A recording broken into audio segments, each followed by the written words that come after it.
امام لمبی نماز پڑھائے یا مختصر؟ حدیث میں آیا ہے کہ امام کو چاہیے کہ نماز ہلکی پڑھائے، لیکن آپ صلی اللہ علیہ وسلم جمعہ کے دن فجر کی نماز میں لمبی قراءت کرتے تھے۔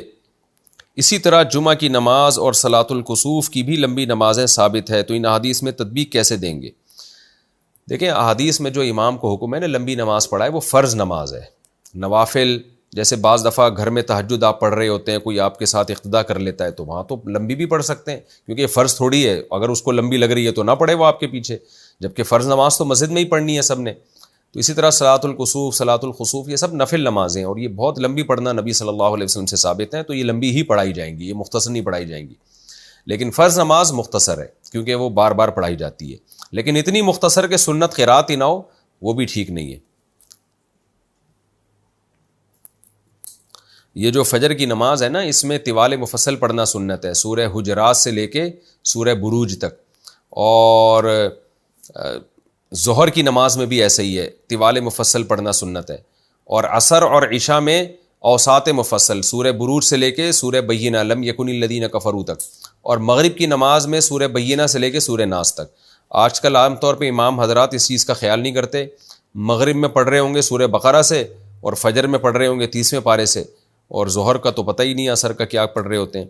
تو سنت قرات کا خیال کرنا چاہیے اپنی طرف سے، کبھی کبھار ٹھیک ہے اس کی مخالفت بھی ہو جائے، لیکن عام طور پر جو سنت قرات ہے نا، ائمہ حضرات کو اسی کا اہتمام کرنا چاہیے۔ اپنی انویسٹمنٹ کے بغیر ایک شخص کا سامان دوسرے کو بیچنا۔ میں نے ایک پارٹی سے سامان لیا اور دوسری پارٹی کو بیچ دیا، جبکہ میں نے اس میں سے کچھ انویسٹ نہیں کیا، یعنی وہ سامان خود نہیں خریدا تھا بلکہ ڈائریکٹ دوسری پارٹی سے پیمنٹ لے کے اس میں اپنا پروفٹ رکھ کر پہلے والے کو دے دیا۔ کیا یہ صورت جائز ہے؟ کامران شیخ انڈیا سے۔ نہیں، جائز نہیں ہے۔ ایک چیز آپ نے خریدی نہیں ہے، آگے بیچ کیسے دی آپ نے؟ شرعاً ناجائز ہے۔ آپ کو کمیشن ایجنٹ بننا چاہیے تھا۔ آپ کہتے کہ بھائی جس کو بیچ رہے ہیں نا، آپ کہتے کہ میں تجھے سامان دلوا دیتا ہوں، تو میں دلوا دیتا ہوں، کسی بندے سے خرید کے تمہیں دے دیتا ہوں، اور اس میں میرا اتنا کمیشن ہوگا۔ یوں نہ کہتے کہ میں تمہیں اپنی چیز بیچ رہا ہوں، بلکہ آپ کہتے میں تمہیں کہیں سے ارینج کر کے دے دیتا ہوں، اور پروفٹ تو بیچنے والے کا ہی ہوگا، میرا بیچ میں کمیشن ہوگا جو اتنا ہے۔ تو اس طرح سے تو جائز تھا یہ عمل۔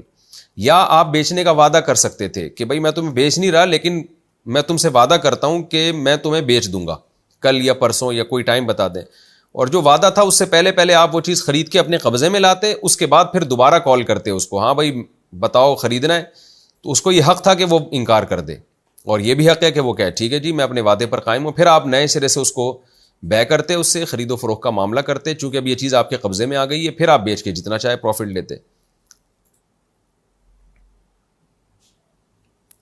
یعنی خلاصہ کیا نکلا؟ قبضے سے پہلے کسی چیز کو آپ بیچ نہیں سکتے، ملکیت میں آنے سے پہلے اور قبضے سے پہلے، سوائے پراپرٹی ملکیت میں آنا کافی ہے، قبضہ ضروری نہیں ہے۔